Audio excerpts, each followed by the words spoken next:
Estados Unidos no quería entrenar a los soldados salvadoreños en El Salvador porque era peligroso un ataque guerrillero, y Estados Unidos no quería tener norteamericanos asesinados en El Salvador. Entonces, en Honduras se estableció un centro de entrenamiento militar que se llamaba el CREN, que está cerca de Trujillo, cerca del mar, ¿verdad?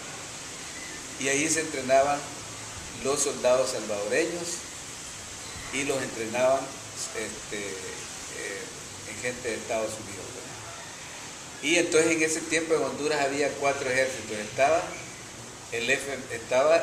los soldados salvadoreños que estaban entrenando.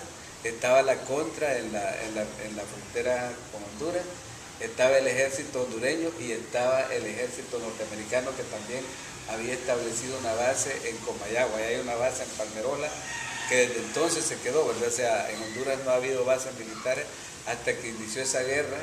Se estableció esa base militar que todavía existe. Ahí Estados Unidos ahí en 24 horas puede poner unos 20.000 soldados. O sea, tiene capacidad para trasladar en 24 horas unos 20.000 soldados en ese punto y operar perfectamente,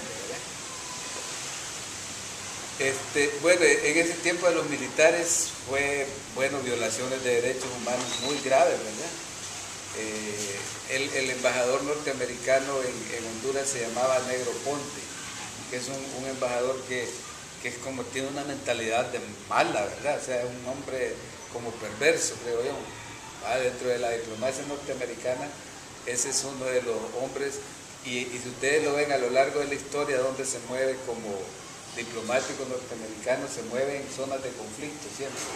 Negroponte, se llama John Negroponte, creo que se llama. Ya está bastante mayor, pero siempre ha estado en lugares estratégicos de los conflictos, digamos, sobre todo que tienen que ver con la revolución, ¿verdad?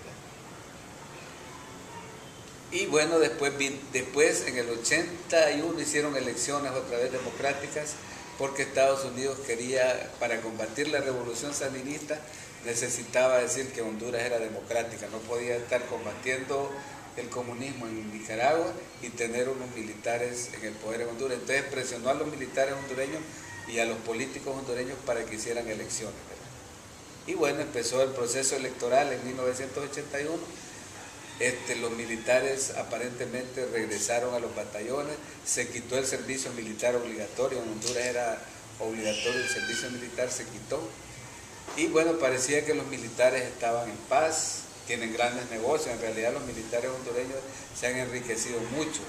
Tienen uno que se llama el Instituto de Previsión Militar, que es donde tienen sus grandes empresas, tienen cemento, tienen ganadería, tienen para cuestiones de explotación de bosques, tienen supermercados. Ellos les vendían la comida a la Contra, los militares hondureños, los supermercados hondureños de los militares le vendían la comida que necesitaba la Contra cuando estaba porque una guerra necesita comida, zapatos, ropa y armas, ¿verdad?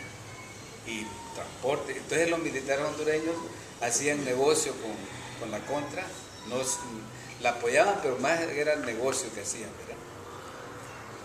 Y entonces ya nosotros pensábamos que Honduras, Centroamérica había llegado a un proceso democrático, ¿verdad? Que ya no iba a haber, ya los militares no eran peligrosos.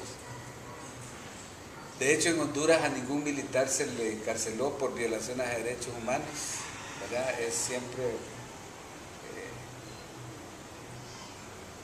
Y otra cuestión es que los políticos hondureños siempre han estado seguros. Ellos nunca han sentido amenazada su riqueza. Digamos, los ricos nicaragüenses han perdido su riqueza con el terremoto, con la revolución, y han vivido en pobreza, han tenido que vivir fuera del país. Entonces tienen más conciencia de perder el poder, pero los políticos hondureños, los ricos hondureños, nunca han sentido amenazado su poder. Y este nuevo gobierno de Zelaya sentían que los amenazaban, ¿verdad? Pero era por pequeñas cosas, o sea, eran reformas pequeñas que estaba haciendo, porque el gobierno de Zelaya no era que era un gobierno revolucionario, ¿verdad? Era un gobierno liberal que quería cierta democratización, ¿verdad? Digamos,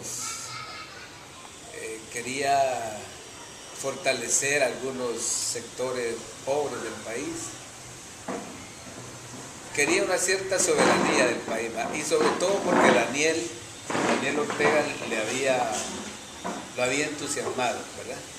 A Zelaya le gustaba venir a Nicaragua aquí, por ejemplo, vino a una fiesta de Santo Domingo y anduvo montado en un caballo allí en el centro, o sea, con los ricos de aquí en Nicaragua, porque esos caballos valen $10,000 cada caballo de esos que desfilan el primero no son caballos pobres, ¿verdad? ¿Por qué no menciona algunas de las cosas que hizo el gobierno de Zelaya? ¿Y el gobierno de Zelaya vino a poder en qué año? ¿2005? 2005, sí, 2005 llegó al poder Zelaya, ¿va?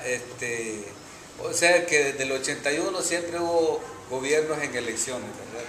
Normales, no eran gobiernos, digamos, solo era que respetaban las elecciones, pero no es que hacían, digamos, el país, había violencia, hay pobreza, digamos, hay los problemas sociales de todo Centroamérica, no es que habían mejorado, pero había democracia, cuando iban a votar a la gente se le respetaba el voto, eso era lo único que se había hecho. Y Zelaya quiso, digamos, hacer algunas, no tanto por él, sino más bien porque Chávez y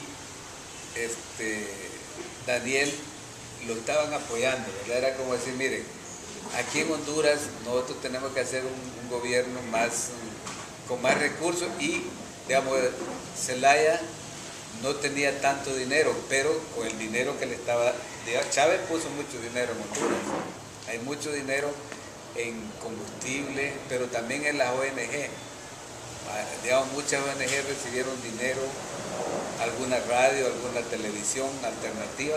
Entonces esa presencia de ese nuevo poder no le gustó a los ricos hondureños. Entonces dijeron que, bueno, y Zelaya quería que se hiciera un referéndum sobre la Constitución de Honduras.